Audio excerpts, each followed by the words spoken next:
Hello दोस्तों, मैं उमा शंकर आपको अपना YouTube channel tricky by Vish Gupta में स्वागत करता हूं। दोस्तों, आज मैं 12th क्लास का जियोग्राफी भूगोल का चैप्टर 5 प्राथमिक क्रियाएं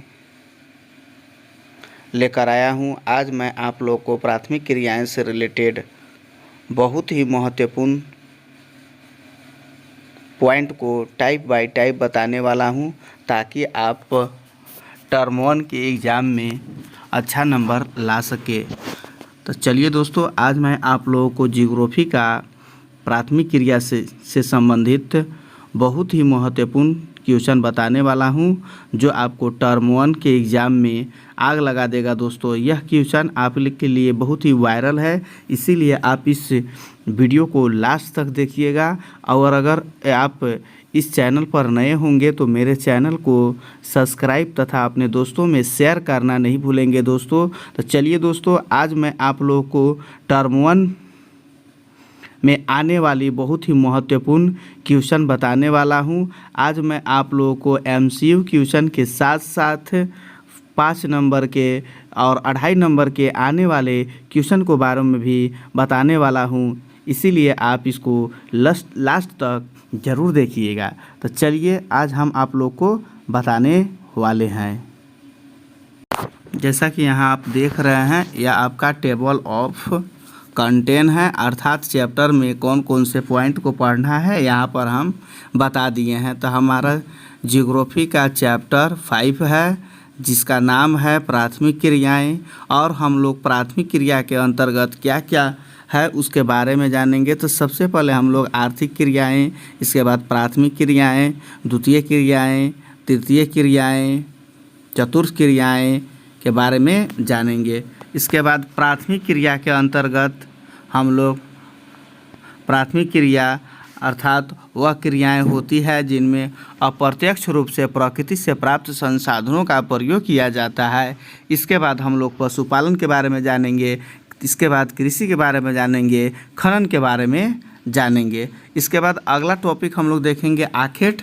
आखेट मतलब होता है शिकार करना। आखेटिक मतलब होता है शिकार करने वाला एवं भोजन संग्रह, अर्थात किस तरह से लोग भोजन को संग्रह करते थे। इसके बाद हम लोग देखेंगे वर्तमान में भोजन संग्रह, अर्थात प्राचीन काल में भोजन संग्रह किस तरह से किया जाता था और वर्तमान में भोजन किस तरह से संग्रह किया जाता था। इसके बाद हम लोग देखेंगे पशुचारण या पशुपालन। इसके बाद जलवासी पशुचारण, अर्थात चलवासी पशुचारण, पशुओं को चरा चरा कर पशुओं को पालना ही कहलाता है। इसके बाद वाणिज्य पशुचारण, अर्थात पैसे के लिए पशु को पालना या पशुचारण करना। इसके बाद हम लोग खनन के बारे में पढ़ेंगे। खनन के अंतर्गत धरातलीय खनन, भूमिगत खनन। इसके बाद हम लोग देखेंगे खनन को प्रभावित करने वाले कारक।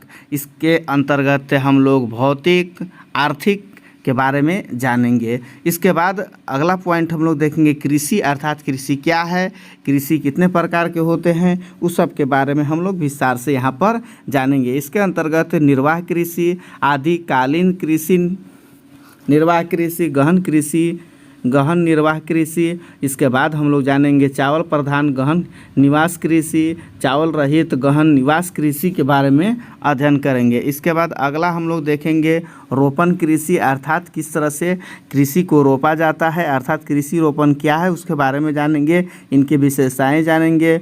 वाणिज्य अनाज कृषि के बारे में जानेंगे, मिश्रित कृषि जानेंगे, उद्यान कृषि के बारे में जानेंगे, डेयरी कृषि के बारे में जानेंगे, भूमध्य सागरीय कृषि के बारे में जानेंगे, और यहाँ पर सामूहिक कृषि, और अंतिम में हम लोग सहकारिता कृषि के बारे में विस्तार से हम लोग यहाँ जानकारी प्राप्त करेंगे। तो इस तरह से यह आपका चैप्टर कंटेंट है। तो चलते हैं, अब हम लोग देखते हैं आर्थिक क्रियाएं, अर्थात आर्थिक क्रिया क्या है उसके बारे में।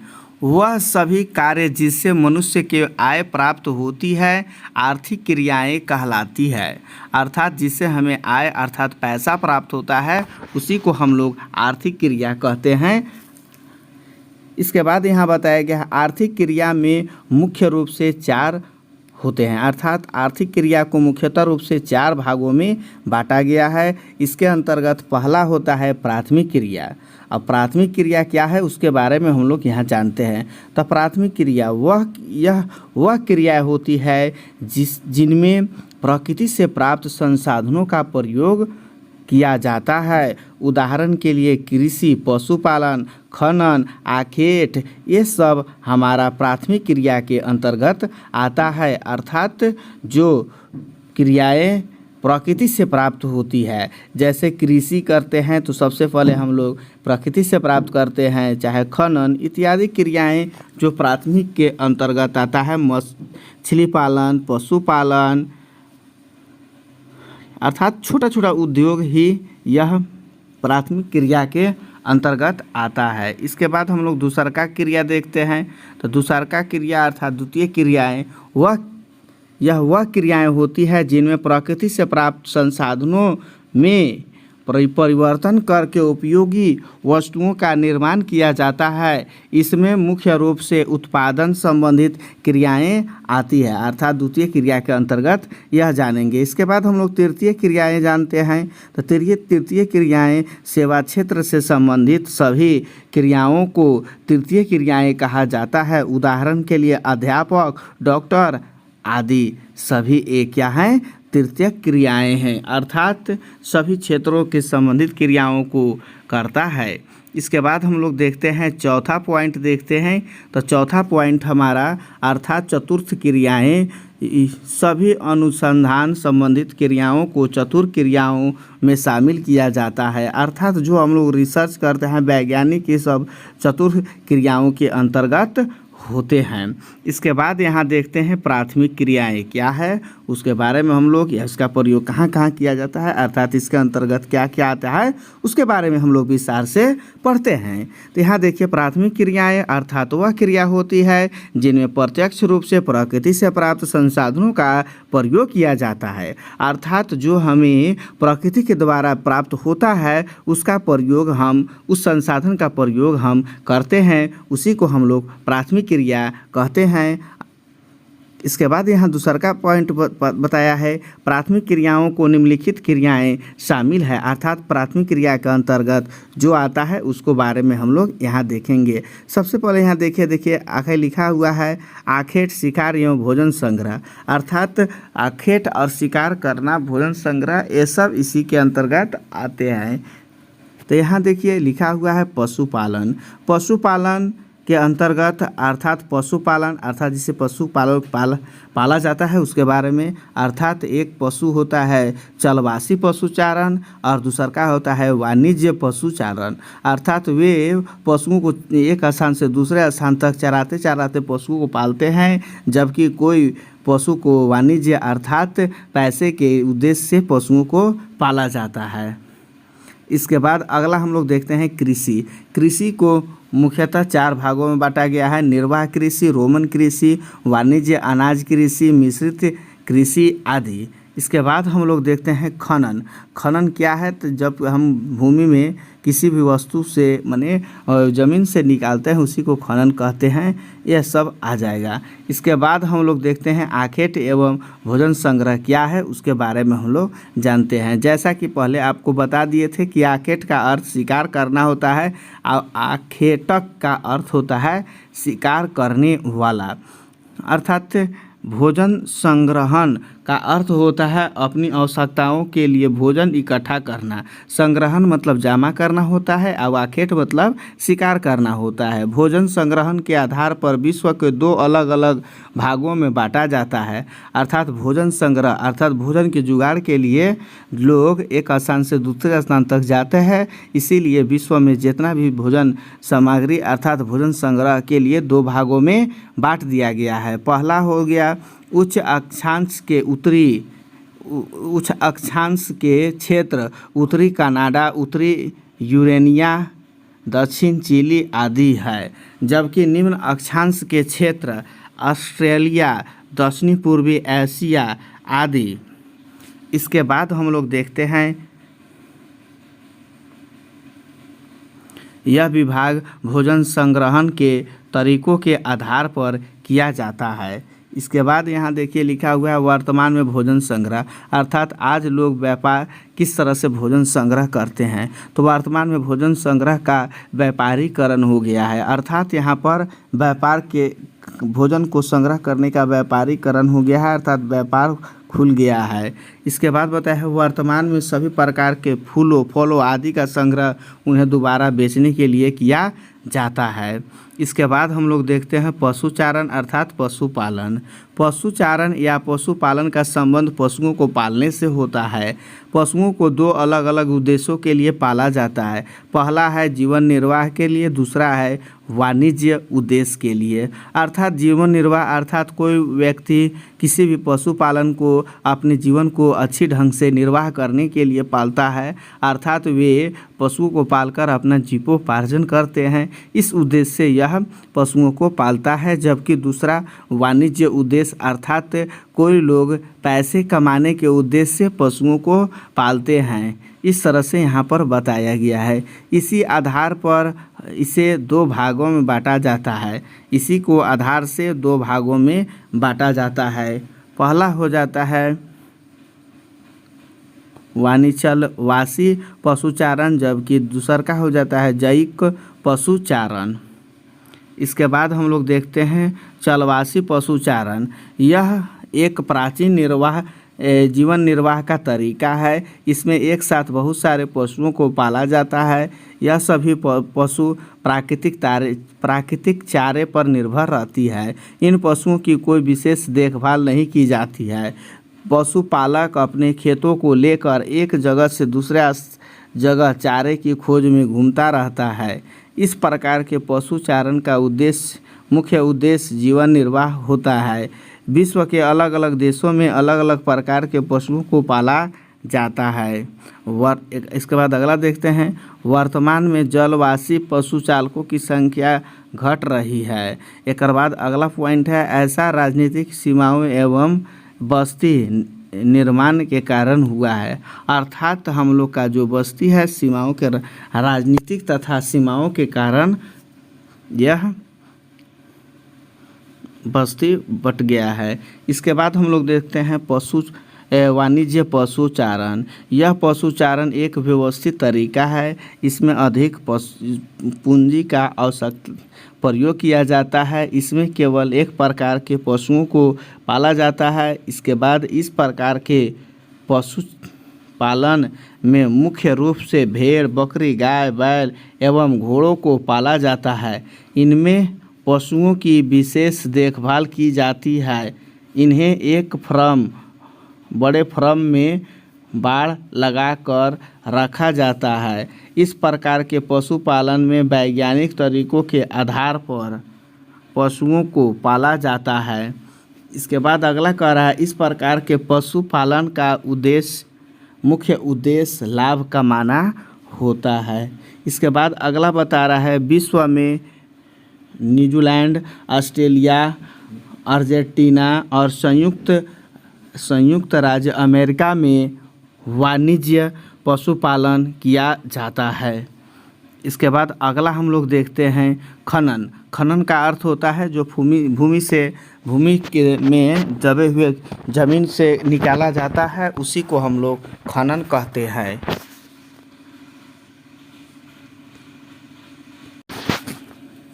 खनन मुख्य रूप से दो प्रकार के होते हैं।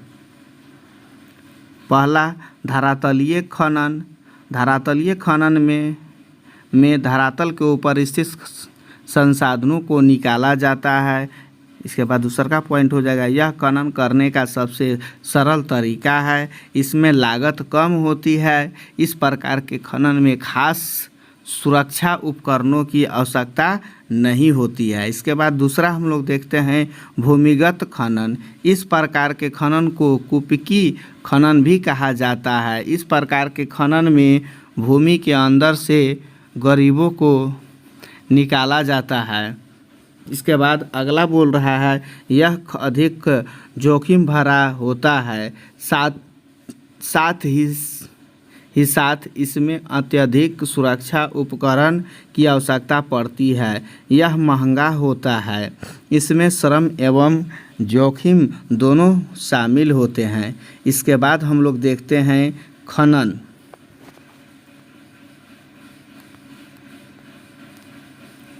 खनन को प्रभावित करने वाले कारक।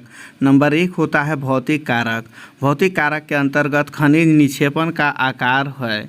इसके बाद दूसरा क्या बोल रहा है, खनिज निक्षेपण का प्रकार एवं उसकी स्थिति है। इसके बाद हम लोग देखते हैं आर्थिक। आर्थिक कारक के अंतर्गत आर्थिक वातावरण में उपलब्ध तकनीकी, श्रम, यातायात व्यवस्था आदि इसके बारे में यहाँ पर बताया गया है। इसके बाद अगला हम लोग देखते हैं कृषि।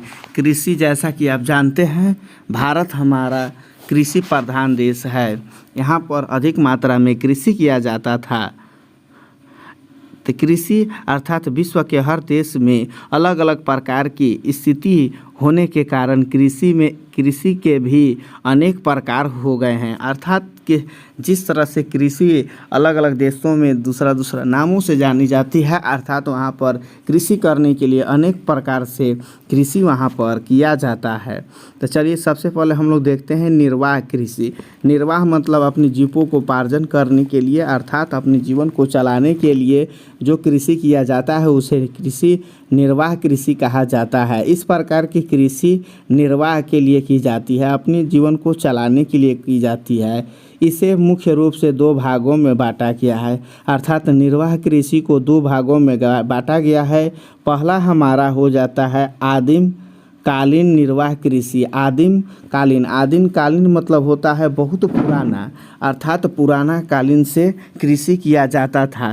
तो इसके अंतर्गत बताया गया है इस प्रकार की कृषि में भूमि के छोटे छोटे टुकड़ों पर पुराने कृषि औजार जैसे कि लकड़ी के हल और खुदाई करने वाले औजारों के द्वारा कृषि की जाती थी। अर्थात पुराने ज़माने में लोग औजार से कृषि करते थे, लकड़ी के बनाया हुआ कृषि से ही वे लोग अपनी कृषि को करते थे।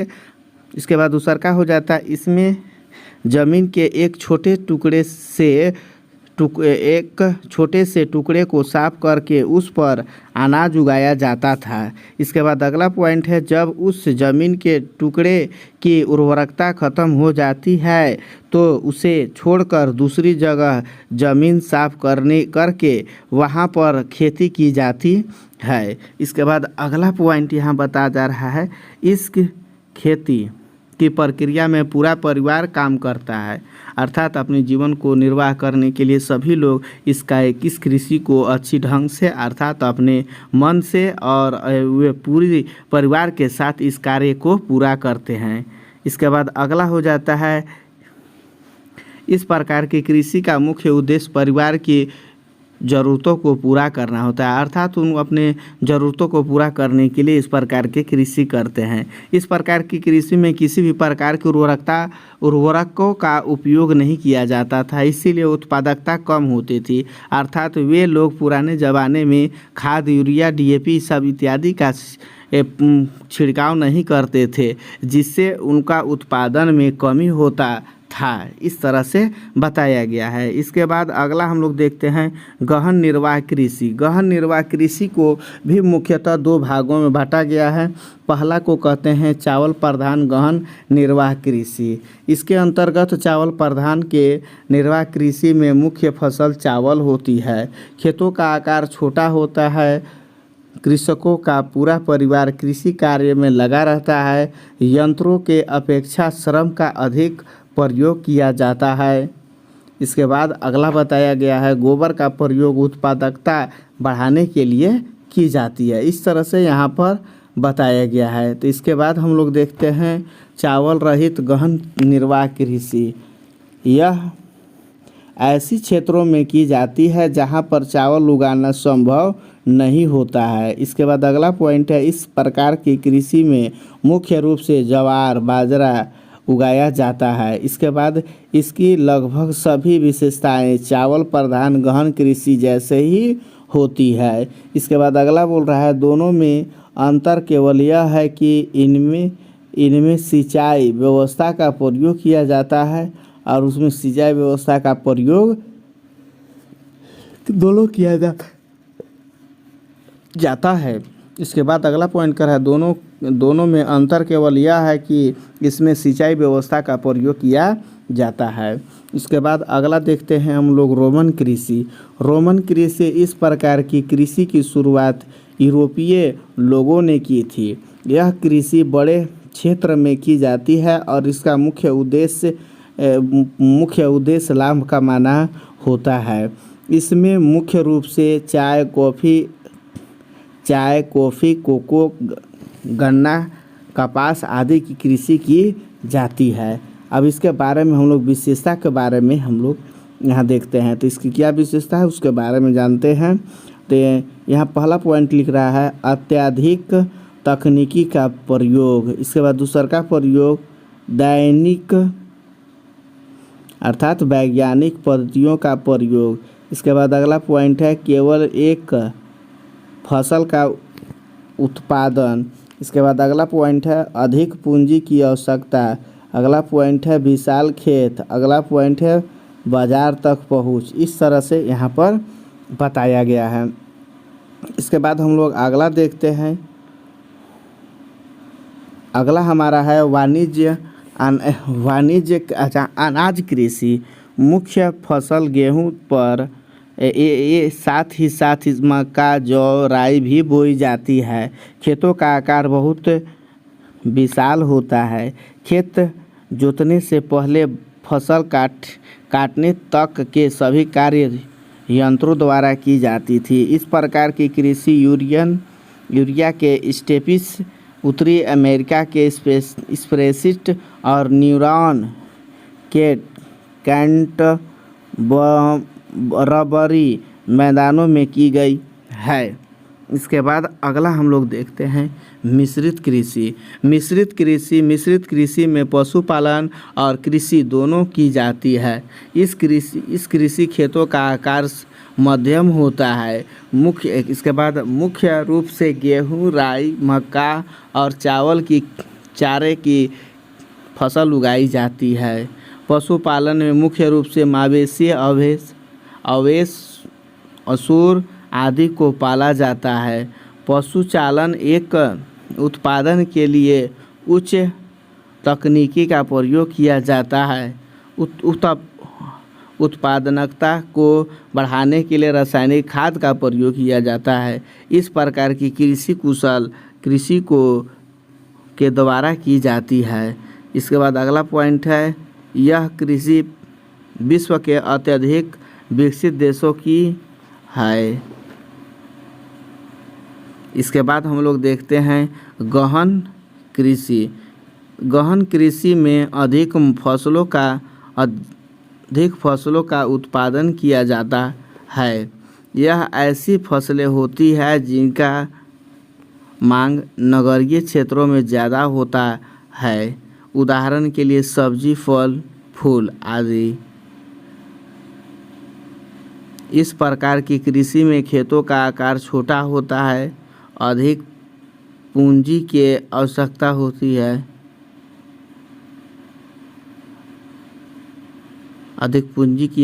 होती है।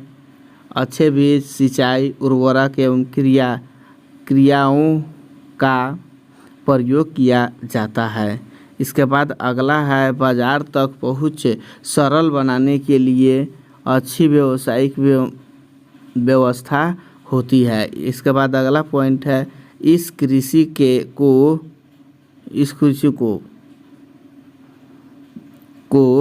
ट्रक कृषि भी कहा जाता है। यह मुख्य रूप से यूरोपीय और यूएस के कुछ हिस्सों में से की जाती है।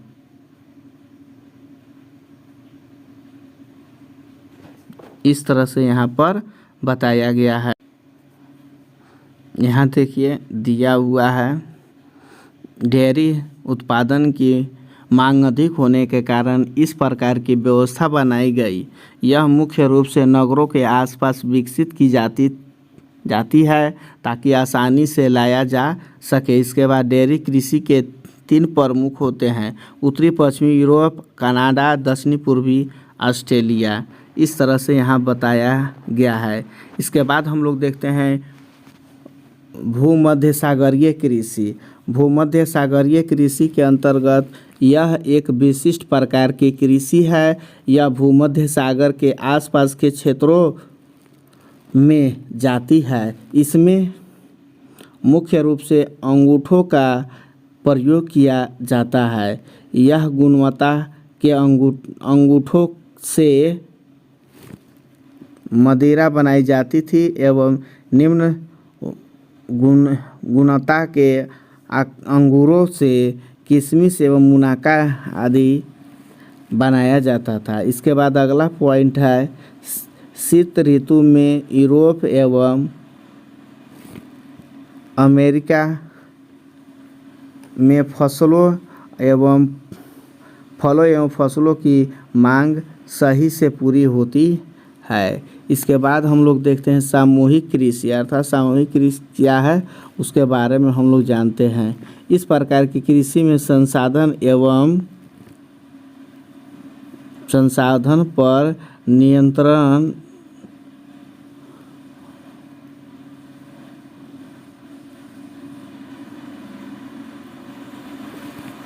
इस तरह से इसमें बताया गया है। इसके बाद अगला हम लोग देखते हैं सहकारी कृषि। सहकारी कृषि के अंतर्गत जब कृषकों का एक समूह कृषि में अधिक लाभ कमाने की इच्छा से एक संस्था बनाकर कृषि कार्य करता है, उसे ही सहकारी कृषि कहा जाता है। आसान शब्दों में समझे तो जब किसानों का एक समूह एक संस्था बनकर साथ में कृषि करता है, उसका लाभ बढ़ सके।